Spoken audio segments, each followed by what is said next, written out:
এটাকে বলে সম্পর্কটা যাচাই। সম্পর্কটা যাচাই না করে একটা সিদ্ধান্ত নিই, এটা হলো বোকামি। জামাত ইসলামের একটা দল, জামাত ইসলামের মধ্যে একটা দল, যে দলে আলোচনা পড়াশোনা আছে, কোরআন পড়েন, হাদিস পড়েন, গবেষণা আছে, এমন একটা দলের পক্ষে এরকম একটা বোকামি সিদ্ধান্ত নেওয়া কি সমীচীন ছিল? বলেন, সমীচীন ছিল? যদি আমরা ভবিষ্যতে সেরকম আবার সিদ্ধান্ত নিই, আবার আমরা তিনটা আসন পাবো, সারা দেশে তিনটা আসনই পাবো। আপনারা এখানে হরমে বসে সবাই আশা করতেছেন যে আগামী নির্বাচনে জামাত ক্ষমতা যাবে। আমি বলি এটা বোকার সঙ্গে বাস করছেন। মুমিন জামাত সরকার আগামী নির্বাচনে ক্ষমতা যাবে না। হ্যাঁ, তিনটা আসন থেকে 18টা হবে, 18টা থেকে 28টা হবে, 28টা থেকে 54টা হতে পারে, কিন্তু জামাত ক্ষমতা যাবে না। কেন যাবে না? বোকামির জন্য। আপনার ক্ষমতা নিচ্ছিল শেখ হাসিনা, যখন ক্ষমতায় আসছিল তখন মন্দ ঋণের পরিমাণ ছিল 22,000 কোটি টাকা, এখন সেটা 1,82,000 কোটি টাকা। আপনার ঋণ খেলাফি, মন্দ ঋণ, খেলাফি ঋণ। এরপরে আপনার সরকারের দায়িত্ব গ্রহণের সময় আপনার দেশের লোন ছিল হচ্ছে আপনার 2,76,000 কোটি টাকা। এখন বাংলাদেশ নামক রাষ্ট্রের লোন হলো এখন 18.5 লাখ কোটি টাকা। শেখ হাসিনা এই অবস্থায় অর্থনীতিটা রেখে গিয়েছেন। এবং আপনার ব্যাংক ব্যবস্থা, আজকে আপনারা দেখতে পাচ্ছেন যে ব্যাংকগুলোতে তারল্য সংকট, তারা গ্রাহকের টাকা আমানত ফেরত দিতে পারছেন না, চেক ফেরত দিচ্ছেন। অর্থাৎ আমি বলতে চাচ্ছি, দুর্নীতিটা এমন পর্যায়ে হয়েছে যে দেশের অর্থনীতিকে তছনছ করে দিয়েছে। এখান থেকে যদি ঘুরে দাঁড়াতে হয়, তাহলে আজকে অতীতে যারা দায়িত্ব পালন করেছে কাউকে বাংলাদেশের মানুষ দুর্নীতিমুক্ত মনে করে না। এজন্য চারদলীয় জোট সরকারের সাথে আমাদের যে দুজন মন্ত্রী দায়িত্ব পালন করে দুর্নীতিমুক্ত থেকে আপনার ক্ষমতার অংশীদারিত্ব সামান্য যেটা ছিল, যেভাবে সৎ এবং দক্ষতার সাথে পরিচালনা করে তারা আপনার একটা দৃষ্টান্ত উপস্থাপন করেছেন, মানুষ মনে করে এদেশের দ্বিতীয় স্বাধীনতাকে অর্থবহ করতে হলে তাহলে জামাত ইসলামীকে নেতৃত্বের আসনে আসতে হবে। প্রাণপ্রিয় ভাইয়েরা, আজকে তাই আপনাদেরকে এখানে আহ্বান করার উদ্দেশ্য হচ্ছে, আপনারা যারা প্রাক্তন সাথী সদস্য আছেন, আপনারা পড়ালেখার দিক দিয়ে আপনাদের একাডেমিক কোয়ালিটি, আপনাদের সামাজিক যোগ্যতা, আপনাদের সব কিছু আল্লাহ রাব্বুল আলামিন দিয়েছেন। ছাত্র জীবনেও আপনারা অনেক বলিষ্ঠ ভূমিকা পালন করেছেন, কিন্তু এখন অনেক শহীদের রক্তের বিনিময়ে অর্জিত এই দেশটাকে গঠন করার জন্য জামাত ইসলামী এখন একটু বড় পরিসরে চিন্তা করছে।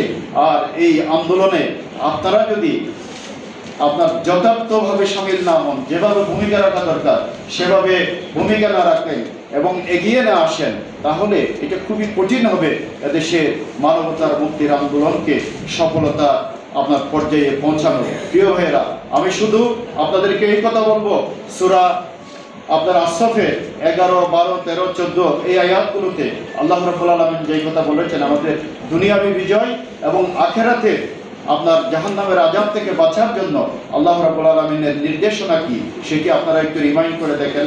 সেখানে আল্লাহ রাব্বুল আলামিন বলছেন, হে ঈমানদারগণ, আমি কি তোমাদেরকে এমন একটি ব্যবসার সন্ধান দেব যে ব্যবসা করলে কাল কিয়ামতের ময়দানে তোমাদেরকে জাহান্নামের আযাব থেকে, মর্মন্তুদ শাস্তির আযাব থেকে মুক্তি দেওয়া হবে। তা হচ্ছে তোমরা তুমিনুনা বিল্লাহি ওয়া রাসূলিহি, তোমরা আল্লাহ ও রাসূলের উপর প্রকৃত ঈমান আনো। এখানে একটা জিনিস আপনারা খেয়াল করেন যে আল্লাহ রাব্বুল আলামিন ইয়া আইয়ুহাল্লাযীনা আমানু, হে ঈমানদারগণ বলে ডাক দিয়ে জাহান্নাম থেকে বাঁচার পথ দেখাই দিচ্ছেন। তোমরা ঈমানদারদেরকেই বলছেন তোমরা প্রকৃত ঈমান আনো। কিন্তু 17 বছর ধরে আমরা এক শ্বাসরুদ্ধকর পরিবেশের মধ্যে আমরা ছিলাম। আজকে আমরা খুব সাহসিকতার সাথে আমরা এখানে বক্তব্য দিচ্ছি, কিন্তু আজকে থেকে 3 মাস আগের কথা বলেন, 4 মাস আগের কথা বলেন, তখন আমরা এখানে মিটিং করেছি, কিন্তু সেই মিটিং এ আমরা যারা বসতাম সব সময় আমাদের মধ্যে একটা আতঙ্ক থাকতো। চতুর্দিকে আমাদের লোকজন থাকতো পাহারায়, প্রশাসনের কেউ আসছে কিনা, গোয়েন্দার কেউ আসছে কিনা, ছোট্ট করে খানা কেউ কথা বললে সবাই মনে করতে হয়তো কোনো ইনফরমেশন এসে গেছে।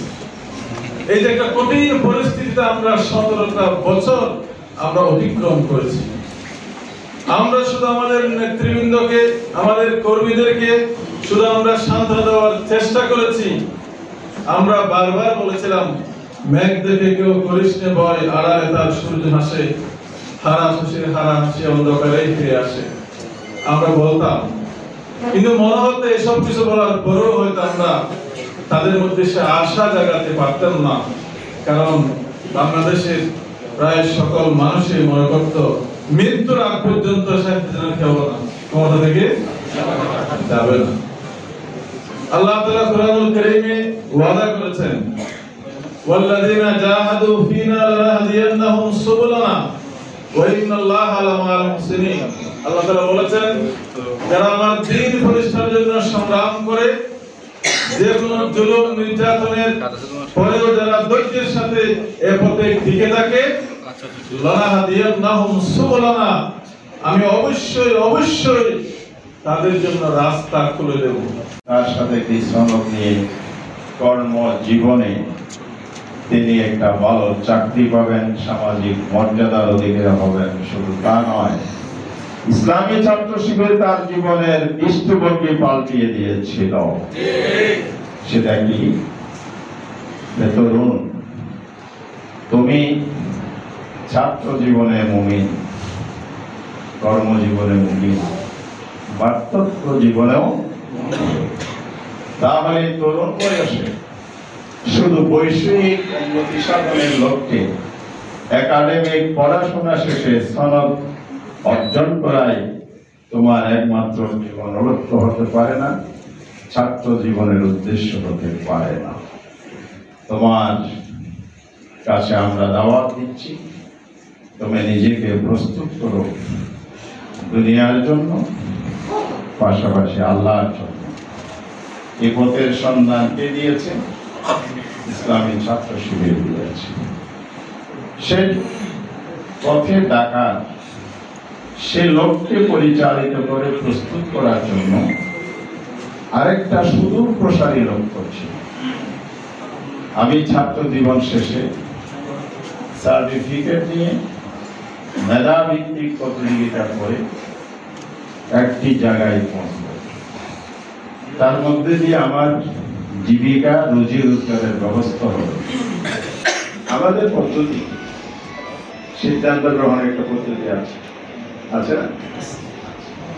এটাকে আমাদের তৈরি করা সিদ্ধান্ত গ্রহণের প্রক্রিয়া, আমরা যেটা প্র্যাকটিস করি উইদিন অর্গানাইজেশন, এটা নবী রাসূলের মুহাম্মদ রাসূলুল্লাহ সাল্লাল্লাহু আলাইহি ওয়াসাল্লামের প্রণীত পদ্ধতি। কোরআনে সজ্জা বিন্যাস, তাহলে অবশ্যই তাকে দুজনের মধ্যে তাকে দাবিত